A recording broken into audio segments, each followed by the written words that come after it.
Hello കൂട്ടുകാരെ, children's വേൾഡിലേക്ക് ഏവർക്കും സ്വാഗതം. നമുക്കിന്ന് 3 കൂട്ടുകാരുടെ കഥ കേട്ടാലോ? ഒരിക്കലൊരു ദിവസം ചിന്നുമുയൽ വിശന്നു വലഞ്ഞ് കാട്ടിൽ കൂടി നടക്കുകയായിരുന്നു.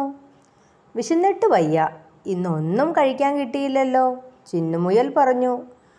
പെട്ടെന്നാണ് ചിന്നുമുയൽ ആ കാഴ്ച കണ്ടത്. മാവിൽ അതാ ഒരു പഴുത്തു തുടുത്ത മാമ്പഴം കിടക്കുന്നു. ഇതെങ്ങനെ പൊട്ടിക്കും? എനിക്ക് മാവിൽ കയറാൻ അറിയില്ലല്ലോ, ചിന്നുമുയൽ ഓർത്തു. അപ്പോഴാണ് ആ വഴി ഒരു കാക്കപ്പെണ്ണ് വന്നത്. കാക്കപ്പെണ്ണിനോട് ചിന്നുമുയൽ ചോദിച്ചു, കാക്കപ്പെണ്ണേ, എനിക്ക് മാമ്പഴം കൊത്തി താഴെയിട്ട് തരാമോ? അപ്പോഴാണ് കാക്കപ്പെണ്ണും പഴുത്തു തുടത്ത് കിടക്കുന്ന മാമ്പഴം കണ്ടത്. മാമ്പഴം കണ്ട കാക്കപ്പെണ്ണിനും കൊതി തോന്നി. കാക്കപ്പെണ്ണ് വേഗം പോയി മാമ്പഴം കൊത്തി താഴെയിട്ടു. മാമ്പഴം താഴേക്ക് വീണു.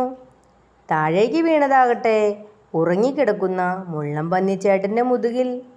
പേടിച്ചു പോയ മുള്ളൻ ചേട്ടൻ ഒറ്റ ഓട്ടം കൊടുത്തു. കാക്കപ്പെണ്ണും ചിന്നുമുയലും മുള്ളൻ ചേട്ടൻ്റെ പിന്നാലെ പാഞ്ഞു. അങ്ങനെ ഓടി ഓടി മുള്ളൻ ചേട്ടൻ ഒരു കല്ലിൽ തട്ടി വീണു. അപ്പോഴതാ മുതുകിൽ നിന്ന് മാമ്പഴം തെറിച്ച് താഴേക്ക് വീണു.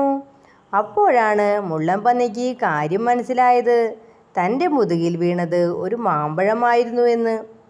അങ്ങനെ മാമ്പഴത്തിന് വേണ്ടി 3 പേരും കൂടി വഴക്ക് തുടങ്ങി. ഞാനാണ് ആദ്യം മാമ്പഴം കണ്ടത്, ചിന്നുമുയൽ പറഞ്ഞു. ഞാനാണ് മാമ്പഴം കൊത്തി താഴേക്കിട്ടത്, കാക്കച്ചി പെണ്ണ് പറഞ്ഞു. എൻ്റെ മുതുകിലാണ് മാമ്പഴം വീണത്, മുള്ളൻ പന്നിച്ചേട്ടനും പറഞ്ഞു. അപ്പോഴാണ് ആ വഴി കരടി അമ്മാവൻ വന്നത്. കരടി അമ്മാവൻ ചോദിച്ചു, എന്തിനാ എല്ലാവരും വഴക്കു കൂടുന്നത്?